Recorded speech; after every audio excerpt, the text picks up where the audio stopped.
मेहंदी शिकायला सर्वात महत्त्वाचा स्टेप व सुरुवातीला लाईन्स काढायला आपल्याला सर्वात पहिले शिकायला लेसन्स लाईन्स काढताना सर्वात पहिले मेहंदी नकोनवर थोडासा प्रेशर दिसणे त्या हळूहळू अशा सरळ लाईन काढायला. सर्वात महत्त्वाचा मुद्दा म्हणजे लाईन्स काढताना मेहंदी नकोना टोकं तो पेपरला टच न करता जरासा वर उचलीसने लाईन्स काढानी व जेणेकरून आपली लाईन अगदी शार्प. आता व्हर्टिकल्स लाईन्स देखूया. व्हर्टिकल्स लाईन्स बी आपल्याला म्हणजे हुब्या लाईन्स काढी लेवानवत.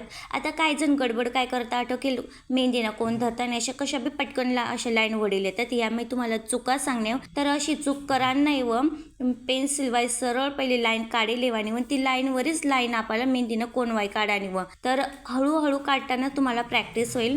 दुसरी व स्लॅन्टिंग लाईन देखूया म्हणजेच क्रॉस लाईन. तर आता ह्या लाईन्स तुम्हाला ब्रायडल डिझाईन मध्ये भरपूर उपयोगी पडणार. सुरुवातीला प्रॅक्टिस करताना तुम्हाला या लाईन्स वर गिरवाना व नंतर कोरा कागदवर या लाईन्स काढाने प्रॅक्टिस करा.